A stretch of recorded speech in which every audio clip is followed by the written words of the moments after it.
This is the Dental Up Podcast, your daily source for insights from dentists and leaders in the industry. Brought to you by Keating Dental Lab, a full-service, award-winning dental lab that is here to add value to your dental practice. With high-quality restorations, friendly, reliable service, the best products and prices, come experience the Keating difference. Visit KeatingDentalLab.com for details. Good morning and welcome back to the Dental Lab Podcast. I'm Bob Brandon, your host and the general manager here at Keating Dental Lab. So Mater Dei survived a close one last Friday in Vegas. They went out to take on the number one team from Nevada, Bishop Gorman, and came back with a W, 24-21. And the three freshman boys got a taste of a high school party, and they too survived. So we're heading to the end of summer, Labor Day weekend coming up, and you know what that means. A big weekend for college football. You've got Notre Dame and Ohio State, SC's home opener, and Oregon versus Georgia. Today's guest is a great fan of college football and a big Oregon booster. He's been a Keating client for over 16 years and is incredibly productive, averaging over 300 units at Crown Bridge per month. He's headed down to Atlanta at the end of the week to watch his Ducks take on the Dogs. Please welcome back to the Dental Lab Podcast from Chico, California, Dr. Don Fowkes. So good morning, Dr. Fowkes. I know you're a busy guy. I want to thank you for jumping on here on the Dental Up Podcast, and I know your time is valuable, so let's get into it. Tell us how long you've been a customer of Keating Dental Arts. You know, it's been since back in 2006, Bob. It's my pleasure to be here. You know, you guys do fantastic work, and you've always been there for me, and it's been great. It's been a great relationship. Yeah, it has been 2006, and you are, I mean, honestly, you're one of our original customers, and you know, our customers with three-letter account codes, your FOW for your last name, and you've done over 60,000 restorations with us. I mean, that's just amazing. Yeah, it's a lot of work. You know, but that's what dentistry is like. Then let's see. But this is my 22nd year in practice. Oh wow! And so I was out for just a couple of years before I found you guys. And I was looking up to the day and I was like, wow, that's a lot of restorations. I was like, I should probably be retired by now. And you probably did double that because you had a CEREC for many years. I did. And the CEREC machine, I mean, it was a good machine, but it really definitely had some of its limitations. And I think the scanning technology is where it's at today, but really there's no way that, you know, a dentist or an assistant can turn out the same quality that, you know, Keating can. The stain, glaze, and just the strength. I mean, even milling Emax blocks, the bake in the porcelain ovens to get them up to, it's like maybe 200, 300 megapascals. Now I'm kind of shooting from hip about the strengths, but that takes a long time to sinter in those ovens. And it's definitely not an emergency visit. You're breaking out that CEREC machine.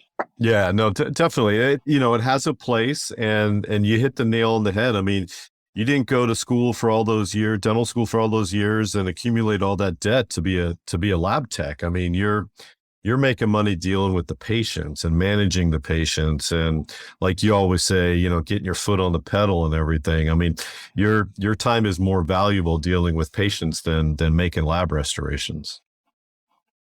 No, absolutely. And actually, you know, the cost of the CEREC, you know, per block are really a lot more expensive than what people think. Yeah. You know, if you get, you know, multi-layered block, like a Trilux Forte, you know, I haven't bought blocks for a long time, but back when I was using that CEREC machine, that was like a $30, $40 block.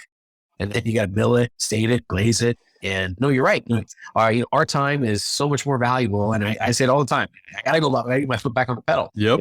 You know, that's the only way a dentist is making real money, is if his foot's on the pedal. Definitely not staining and glazed porcelain.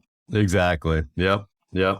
Well, you've done the smart thing. I mean, you used the technology that was available and used it in the right indications, and, you know, used us when you needed us to make, you know, some big stuff, implant restorations, bridge work and everything. And man, I mean, you are one of our original, most loyal customers. And I mean, can you remember way back? Can you remember how you found us? I can. So I was, going back, and here's another like insight tidbit to how I research things, do things. But I was looking through, Dental Town, and then maybe even some other like dental comparisons, like labs online.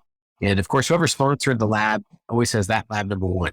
And so I usually look at, let's say like 4 or 5 different labs And then I look at, who's number 2 in all of those studies.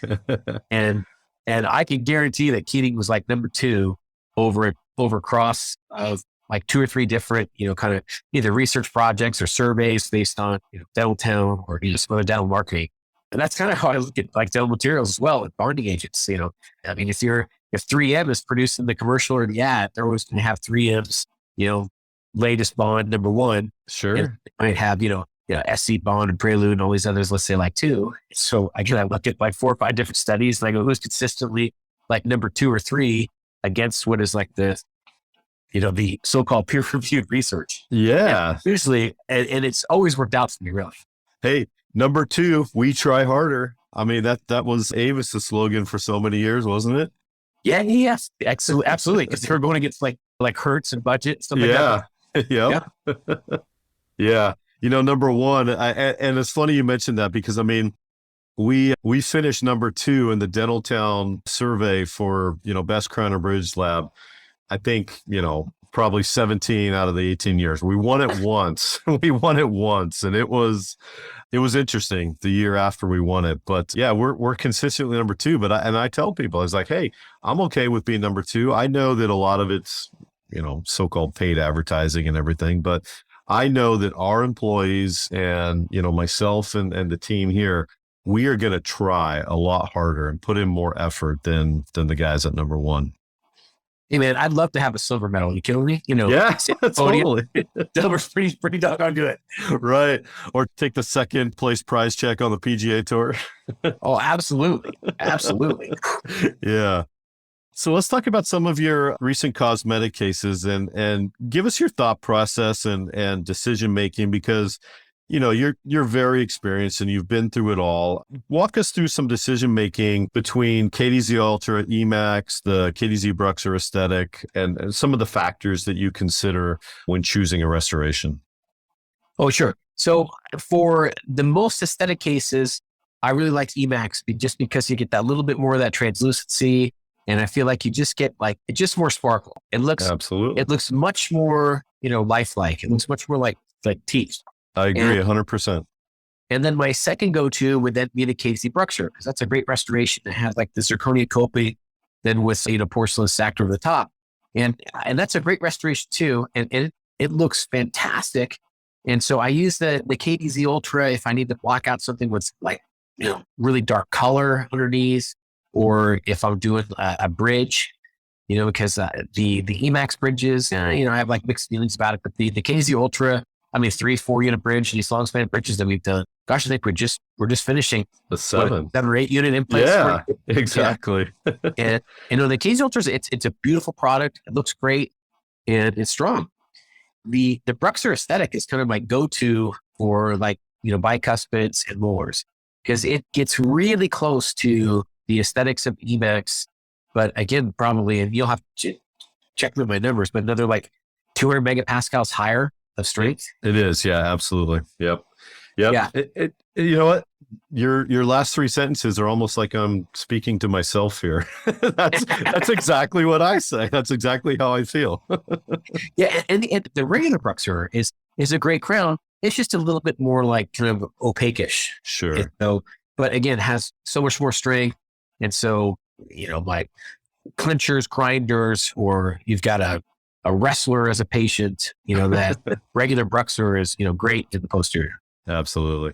Yeah. The original version of the KDZ Bruxer was designed for strength. And, then as the manufacturers that we buy the raw materials from, they actually got better and the materials got more aesthetic. So, that's when KDZ Bruxer aesthetic came out. So, it could be a restoration that, bicuspids, aesthetic zone, even some anterior restorations we've done. But yeah, it's very aesthetic. It looks extremely close to Emax. It's zirconia. It's not lithium disilicate, but the optical properties of the KDZ Bruxer aesthetic do rival Emax closer than any other material that we use. It's great. And the turnaround time on it is so fantastic too. Especially with, scanned cases I send down to you. So again, I think the scanning technology is where it's at. So that way you don't have to put, like the goop in the patient's mouths. But, to scan it and send it off through either Carestream Connect or versus, email, through your lab portal. Right. And if I needed it, I know I could get it back in like 3 days. I had to, but even, a 5-6 day turnaround is fantastic. Yep. With models and shipping and everything. Yeah. So walk us back a little bit ago when you decided to make the transition from CEREC to Carestream, and what was going through your mind, and some of the reasons why you decided to go, with the Carestream and the scanning route. Yeah. So, and again, the CEREC is a fantastic machine, and I've seen some beautiful, CEREC restorations, and I've done some beautiful CEREC restorations, but it was just more, again, the time. Now, and sure, you can, train staff to do it, but then that takes time too.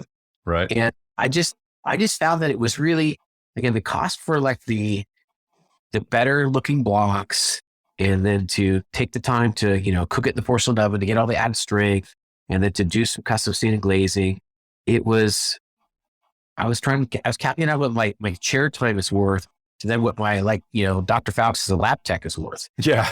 And it just wasn't penciling. And then also it had its limitations. I mean, again, a great machine, and it could produce wonderful things. But if you try to stretch that limitation where, all of a sudden you're doing, just full coverage crowns all day long with them because you can't do a conservative inlay or onlay. And then you want to make sure you're getting used to that machine because it's expensive. Yeah. And after a while, I started thinking, well, what's my ultimate goal? Is to put the best restoration possible I can in the patient's mouth. And at the end of the day, having a fancy car, all that. I mean, that's what healers are. Healers need to. Restorations from Keating are superior to the CEREC. Well, and your comment there is you want to do what's best for the patient. That rings true in everything you do. And I want to bring to light, I mean, that is so much more important than making a profit. Exemplify that comment you just made in everything they do. So tell us about the young man, the 2 centrals, because I know that was money out of your pocket, but and Yes. I know at the end of the day you are taking a loss on this case, but you're doing the right thing for the patient. So tell us this little story real quick. Yeah, and he's a great young man, and of course he had 2 Emax, full coverage crowns on 8-9, and he pretty much broke 9. And one of the hardest things to do in dentistry is to match the teeth, and especially Single central, yeah, right, just 2 centrals trying to do 1 crown. And so I chatted with him about it, explained to him, hey, I've got the Vita Easy shade. I'll take pictures. I have all the tools trying to get the shade as close to perfect as I can. But at the end of the day, when the first crown came back, it was just slightly off. It was just, and you guys made exactly how I asked for it. You made exactly a B1, but 8 was just slightly brighter or had more value to that B1.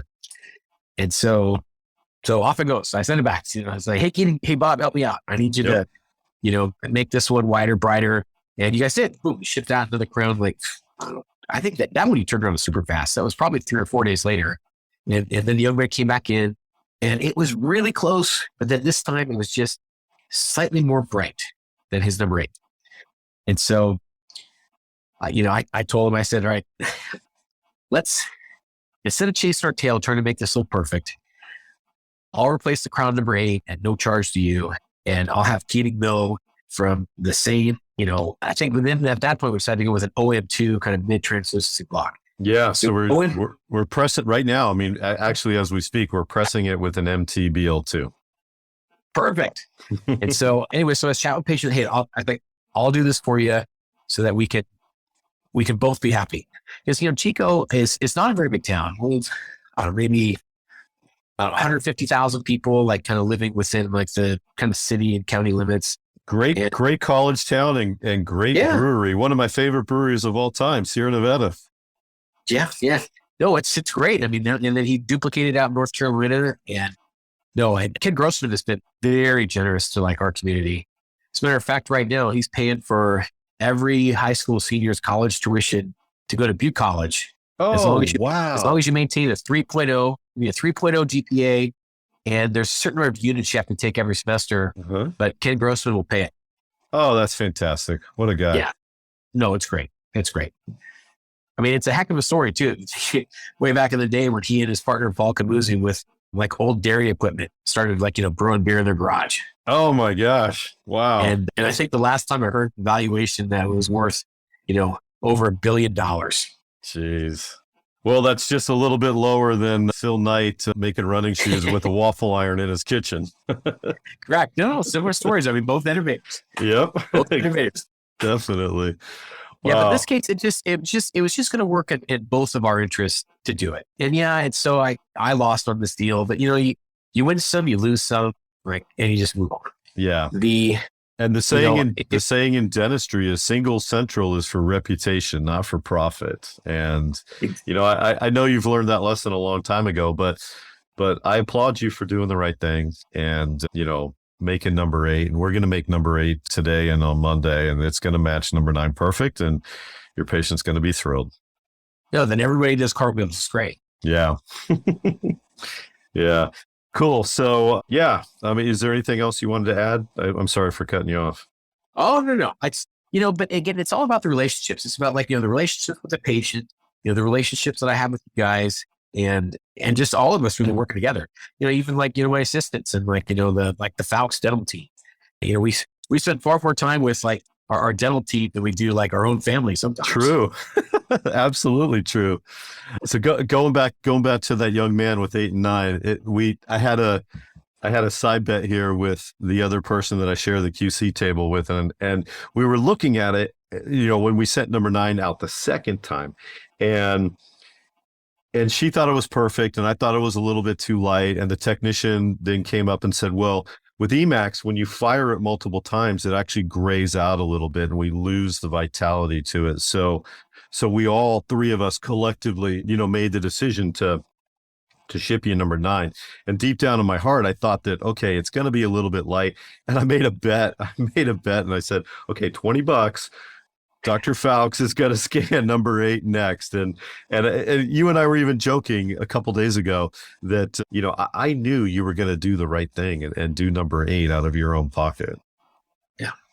Well, thank you, Bob. I appreciate it. But it's all about the relationships and just taking care of people. If you are constantly chasing profits, you'll live a fairly miserable life. And maybe you might be successful monetarily wise, but just doing the right thing, taking care of people, and then usually the money will just take care of itself. I agree. You said that perfectly. So I guess, chasing money here brings up a big topic near and dear to both our hearts. And, you're a University of Oregon guy, played golf there, big football fan. I know we've gone to a couple games together. Tell us where you're going next weekend. Well, next weekend, I'm going to the Mercedes-Benz Superdome to watch our Ducks, take on Dan Lanning's former team of the Georgia Bulldogs. And I joke because they call it a neutral site. Right. But it's, I didn't do the math, but I think it's like less than 200 miles from Athens or wherever Georgia plays. And it's, 2,000 miles for Duck fans. Yeah. Yeah. Well, you guys are gonna put up a great game. I mean, I never count Oregon out of anything, and anybody knows Georgia's defense better than Dan Lamming. I'd like to meet that guy. Yeah, I think that Coach Lanning has been doing a great job with recruiting and kind of firing up the troops. And we've always been just so close to that national championship. Yeah, I think it was a freaking field goal to Auburn, man. Ugh. Oh yeah. Well, and that was some of the Chip Kelly years where, and I love Chip Kelly. He did wonderful things for Oregon's programs, but we would score so many points that I felt like, Coach Kelly didn't even care about defense or care that we needed a field goal kicker because we just put up so many points. Yep. But it cost us a national championship bid, missing like 3 field goals to Stanford back in the day too. I remember that game too. Yeah. Just heartbreaking. So, Oregon fans have always been highly disappointed. I wish we could win as many national championships as I see, but I know someday maybe we'll get there. Well, we'll see. I mean, my son is now a freshman at Mater Dei, and I cruise through that parking lot and I see more Oregon license plates and stickers and Alabama than I see SC now. And it was kind of embarrassing having, Clay Helton in charge. And it just, Man, I know they got a couple modern day kids, but that used to be a pipeline to SC with the best players every year. And now the best players at modern day are looking elsewhere. And, they're making decisions in their own best interest, and nobody can fault them for that. But I see a lot of Oregon license plates and stickers on those nice, expensive cars there. Yeah. Well, and the Clay Help, hire was the safe call at the time. And it was. Yeah. It's always easy to second guess programs, but no, I think SC is the most storied football program in the country. And I still believe that SC puts more players in the NFL than any other college program in the country. I think that statistic is still valid, and it's either for total draft picks or number one draft picks. It's really close. They're up there, and it's been a while, and I'm excited. I'm excited for the new guy coming in. I think Lincoln Riley could do great things for you guys. I think he will. He's energized the program again. He's, they're on an upward trajectory for sure. I don't think it's going to happen this year. I'm hoping for, 8 or 9 wins, but I'm excited. I'm excited for Oregon. I'm really excited, and I'm more excited to hear that, the UC Regents may be pulling the plug on UCLA so that, you guys can join SC and jumping over to the Big Ten. I know. I really feel like it's almost tragic. Don't say SC being the most storied program in the country, and then UCLA, kind of jumping ship and making those contractual agreements. And I get it about the money, but now it's cut off the legs of, the Pac-12. It has, yeah. But I have so much faith in Phil Knight that he won't let Oregon not be in a competitive league. But yeah, it's interesting with these regents and Governor Newsom and his power to be able to stop that. It's all control. He wants to control all of us. Yeah, it's going to be tricky. It's going to be tricky if UCLA leaves. I think that, again, I have no idea what's happening in the boardrooms and all the, handshake deals. Yeah. But I guarantee that Phil Knight and the University of Oregon played independently, and it might be the Big Ten. Yeah, I think so. And I'm with you. I have a lot of faith in Phil, and obviously his connections run deep across the country, across the world. And he's done tremendous things for the University of Oregon, not just, with the athletic department, but, his philanthropy is amazing, throughout your entire university. But yeah, he's not going to let them slip. No way. He's number one. He wants to be, his company's number one. He wants to be number one, and they're chasing the national championship for sure. They're incredibly close. They'll get there. Just needs to be in my lifetime. Right. and Phil Knight's lifetime. I'll tell you, I think that's what he's really chopping up a bit for. Exactly. But man, geez, I mean, the Big Ten and basketball would do wonders for Oregon as well. Oh, absolutely. So you play golf. You play golf at the University of Oregon, right? What do you think about this new golf tour? No, the Live Tour, I have mixed feelings about it. I think you can't blame anybody that is going to sign a contract for $100 million guaranteed. Because, most of these guys won't even make $100 million of prize money their whole career on the PGA Tour. Right. And so here you have, including the senior. Yeah. Here you have someone writing you a check. The PGA Tour must really not like Greg Norman. Yeah, no kidding. Because this is now the second time that Greg Norman had kind of wanted to make changes to the PGA Tour. And, back, was it 2004? It might have been earlier. Greg Norman went to the PGA Tour and said that he wanted to start this kind of offshoot where they, took the top 30, 40 players in the world, and we put them in special tournaments with increased prize money. And the PGA Tour shut all of his ideas down. But then the following year developed the WGC championships. I remember that. Yeah. And so they were going to do these 4 big tournaments with increased prize money. So the PGA Tour is really good at copying Greg Norman, or they really, really don't like it. Yeah. I think he has some deep-seated angst from those missed opportunities in the Masters. Oh gosh. Especially the year he imploded it when Nick Faldo came from 6 shots behind. Oh, right. Yeah. And then, but they are making changes on the tour though. So now the tour is kind of answering to Live Golf. And so they're going to have some more premier tournaments. They're going to increase the prize money. It's just unfortunate that it's become this kind of political spectacle. And I have, no feelings towards, where the money's coming from. It's people make a big deal about the Saudi investment fund. Mm-hmm. And But guess who's sponsoring Lucid Motors? The Saudi investment fund. Yeah. And that, electric car company here in California. Yep. It's a big conundrum, and it's going to be a big problem. And it'd be interesting to see how this antitrust and monopoly case goes against like the PGA Tour versus, Live Golf. Well, I think Liv will win. I mean, really, if anything in our country, it's, free enterprise. And, the PGA Tour was complacent. I mean, they didn't have any competition. So they weren't forced to, adapt and change their business model. And Liv absolutely forced them to change. And I agree with you. It's changing for the better. But, if you take everything out of, who's writing the check for this. I mean, I think it's good for the game. I think it's good to have competition, and it's good for all these guys to be able to make their choice, what's in their best interest financially for them and their family. And it's going to give, it's going to give more players more opportunity, which I think at the end of the day is a good thing. Well, like if Liv wanted like an old washed up, former player, they would give me $10 million. I'd probably give a shit. Right? Not $100 million. Yeah. But I could really grandstand for it, put on a good show, just to get out there and play again. I'm sure you could recruit some of your former teammates, and heck, we've got some clients that are scratch golfers and, play PGA level courses all the time. Yeah. It's a great game. Yeah, it's fun, frustrating, and it's getting more costly. But I don't know where you are up in Northern California. Are the courses still even remotely green, or are they all brown?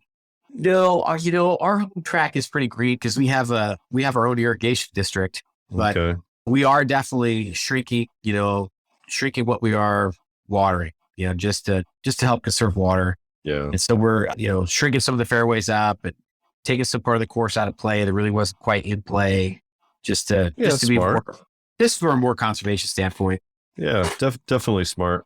Here, and I don't know if it's happened in Northern California, but one of the more popular things to do is paint the dead grass that's all brown, is to paint it green. I was dumb. I had a pair of white golf shoes several years back, and they've started to now become mint green. And I was like, man, I'm just throwing these away. I'm going to go get some black golf shoes. That's because you're slowly becoming an Oregon fan with those shoes. Yeah, exactly. Man, oh man. No, and it's just talking golf. I want to chat about like one of our local guys, Kurt Kitayama. He's coming off a great year this year. I think he's like ranked 60 in like the official world golf rankings for the year. Good for him. It's been playing really well. He just barely missed like the tour championship this week in Eastlake because he had to be in the top 30.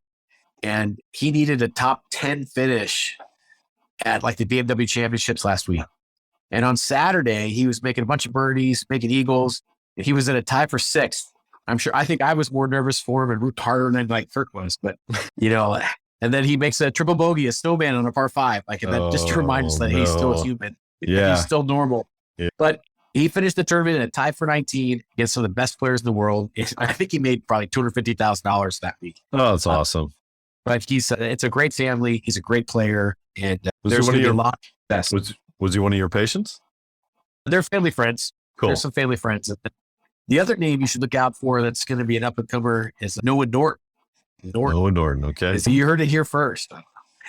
Awesome. I will. I'm gonna look him up after we're done and see where he's at. Hey, so we talked a little bit of football and golf and everything. What else do you like to do when you've got some free time?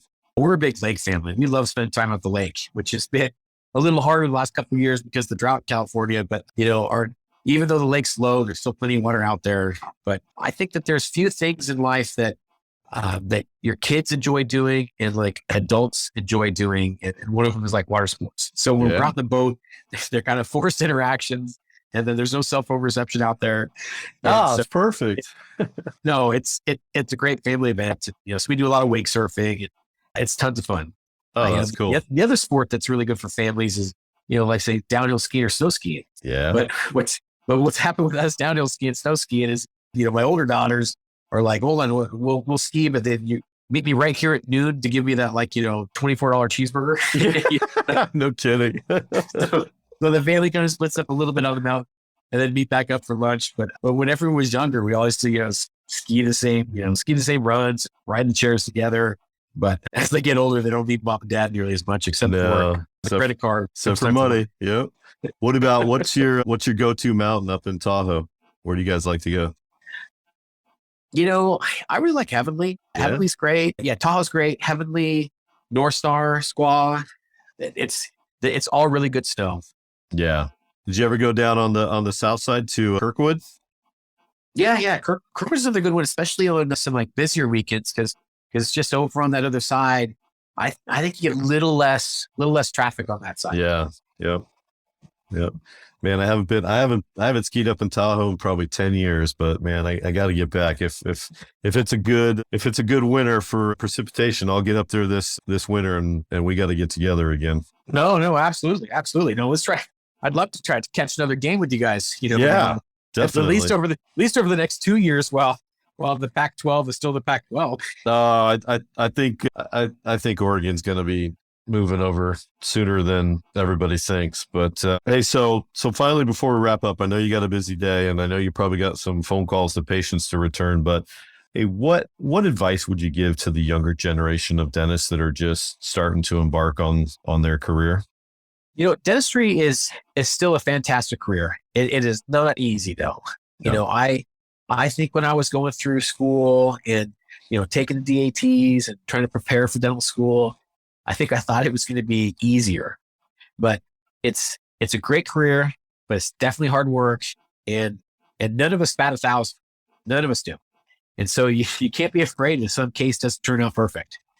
But I think if you're always making decisions based on what's best for the patient, it's hard to make the wrong decision if you're really trying to put their best interest at heart.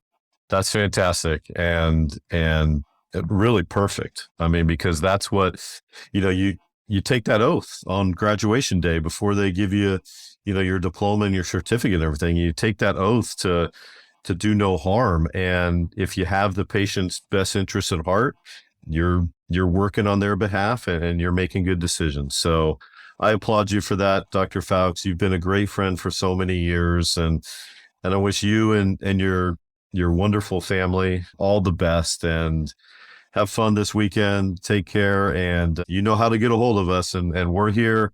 You work for the patient. We work for the patient too. But, I just value your friendship and your loyalty so much. So thank you again for coming on the Dental Lab podcast. Like I said, Bob, it's my pleasure. You and everyone at Keating has always been there for me. And, sometimes it's my mistake. That's why I've got to remake a case. And sometimes it's, lab error or scanning error, this, that, and the other. But the bottom line is no matter what the problem is, we always solve it and everything turns out right. Fantastic. That's said perfectly once again. Well, again, I thank you for your time, and I wish you all the best to have a wonderful weekend with the kids. I know you got your hands full this weekend, but have fun and enjoy. All right. Thank you, Bob. I appreciate it. Okay. Take care, Dr. Fowkes. We'll talk soon. You betcha. Thanks. Okay. Bye. Thank you for listening to the Dental Up podcast, your daily source for insights from dentists and leaders in the industry. This episode is sponsored by Keating Dental Lab, here to add value to your dental practice. With high-quality restorations, friendly, reliable service, the best products, and prices, come experience the Keating difference. Visit KeatingDentalLab.com for details.